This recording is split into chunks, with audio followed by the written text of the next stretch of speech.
जय हिंद दोस्तों, आप सभी को अपने परिवार ग्लोबल ऑनलाइन क्लास के यूट्यूब मंच पर पुनः एक बार बहुत बहुत स्वागत है। आइए यहाँ पर क्लास 10th के संस्कृत व्याकरण का हम लोग सबसे मजेदार टॉपिक के बारे में जानते हैं कि आपका वचन जो होता है वचन क्या होता है तथा वचन आपको कितने प्रकार का होता है। देखिए, हिंदी में भी आपको वचन पढ़ना है, संस्कृत में भी आपको वचन टॉपिक को पढ़ना है। हिंदी में वचन जो होता है वो आपको दो प्रकार का होता है, एक वचन और आपको बहुवचन। लेकिन संस्कृत में जब हम लोग घुसते हैं तो संस्कृत में ये वचन आपको तीन प्रकार का होता है। एक होता है एक वचन, उसके बाद आपको द्विवचन और तीसरा होता है आपको बहुवचन। तो आइए एक एक करके यहाँ पर हम लोग समझते हैं वचन को। सबसे पहले हम लोग वचन के समझते हैं कि वचन क्या होता है। देखिए, वचन को परिभाषा आपको यहाँ लिखा गया है कि जिससे संख्या का बोध होता है आपको उसे वचन कहते हैं। जिससे संख्या का बोध होता है उसे वचन कहते हैं, यानी जो संख्या के बारे में बतलाता है वही आपको वचन कहलाता है। जैसे में लिखा गया एक कलम, यानी एक कलम का बात हो रहा है।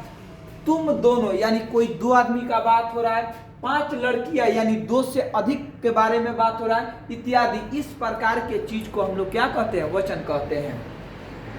अब नीचे आपको वचन के प्रकार के बारे में बताया गया है। देखिए, आपको हिंदी वाले व्याकरण में पढ़ते तो वचन को दो प्रकार में पढ़ते, लेकिन आप संस्कृत के व्याकरण को पढ़ रहे हैं तो संस्कृत में जो वचन जो होता है ना, ये आपको कितना प्रकार का होता है, तो आपको तीन प्रकार का। और हिंदी में कितना, तो हिंदी में आपको दो प्रकार का। तो संस्कृत में तीन प्रकार का, पहला एक वचन, दूसरा द्विवचन और तीसरा होता है आपको कौन सा, तो आपको बहुवचन। एक वचन किसे कहते हैं, तो आइए समझते हैं। जिससे सिर्फ एक संख्या का बोध होता हो उसे एक वचन कहते हैं। जिससे सिर्फ एक संख्या का बोध होता हो उसे एक वचन कहते हैं। जैसे आपको एक कलम, तो एक कलम कहने का मतलब एक कलम के बात हो रहा है राम।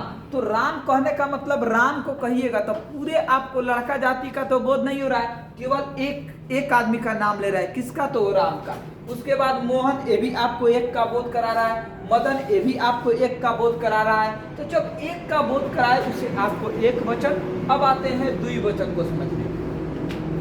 जिससे दो संख्या का बोध हो उसे आपको द्विवचन कहते हैं। जैसे आपको राम और आपको क्या, तो श्याम। तो राम और श्याम में इसमें दो आदमी हैं। अगला में हम दोनों में भी आपको दो आदमी हैं। तुम दोनों में भी आपको कितना आदमी है, दो आदमी है। तो द्विवचन उसे कहेंगे जिसमें दो का आपको बोध होता हो। अब तीसरा नंबर समझते हैं कि बहुवचन क्या है। तो जिससे दो से अधिक संख्या का बोध हो उसे आपको बहुवचन कहते हैं। जिससे दो से अधिक संख्या का बोध हो उसे बहुवचन कहते हैं। जैसे तुम लोग, तो तुम लोग कहने का मतलब उसमें बहुत सारे लोग आ गए, यानी दो से अधिक लोगों का बारे में बात हो रहा है। हम लोग कहने का मतलब इसमें बहुत सारे लोग आ गए।